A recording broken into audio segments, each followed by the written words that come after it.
तर 4 वाजताच्या बुलेटिनची सुरुवात एका महत्त्वाच्या आणि मोठ्या बातमीने करणार आहोत। बातमी अपघाताची आहे। कोल्हापुराच्या उदगावमध्ये डंपरने एका बाईक स्वाराला मागून धडक दिली। या अपघातामध्ये वडिलांसह त्यांच्या 3 वर्षाच्या चिमुरडीचा मृत्यू झाला। मिलिंद वानखेडे आणि तृप्ती वानखेडे असं या मृत व्यक्तींची नावे आहेत। अपघातानंतर संतप्त जमावाने डंपर देखील पेटवून दिलाय।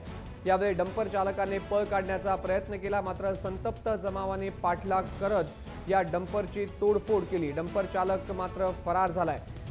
या घटनेनंतर पोलिसांनी तात्काळ घटनास्थळी धाव घेतली। अग्निशमन दलाच्या मदतीने डंपरला लागलेली आग ही विझवण्यात आली। या प्रकरणी सांगली आणि जयसिंगपूर पोलीस ठाण्यामध्ये गुन्हा दाखल करण्यात आलाय। दीपक चव्हाण आपले प्रतिनिधी आपल्यासोबत आहेत। दीपक, आपण पाहतोय पोलिसांचा बंदोबस्त आहे, डंपर जाळण्यात आलाय, मात्र डंपर चालक अजूनही फरार आहे। बरोबर आहे। दुपारची ही घटना आहे, अत्यंत दुर्दैवी आहे। मिलिंद वानखेडे आणि तृप्ती वानखेडे या कोल्हापूरहून आपल्या मूळ गावी उदगावला परतत होते आणि या उदगावच्या मुख्य रस्त्यावरच या डंपरनं त्यांना अक्षरशः चिरडलं।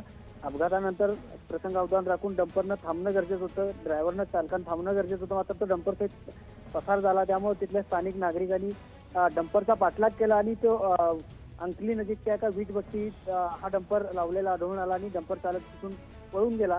ते निदर्शनास आल्यानंतर सर्व संतप्त नागरिकांनी तो डंपर त्या ठिकाणी जाळला आणि अजून त्यानंतर सांगली ग्रामीण पोलीस असेल, जयसिंग पोलिसांनी तात्काळ धाव घेऊन ते डंपरची आग विझवलेली आहे।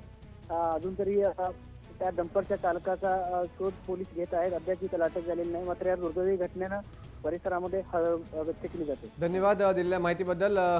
आमचे सांगलीचे प्रतिनिधी आपल्याला माहिती देत होते। मिलिंद वानखेडे आणि त्यांची 3 वर्षाची मुलगी तृप्ती या दोघांचाही दुर्दैवी मृत्यू झाला। एक महत्त्वाची आणि मोठी बातमी।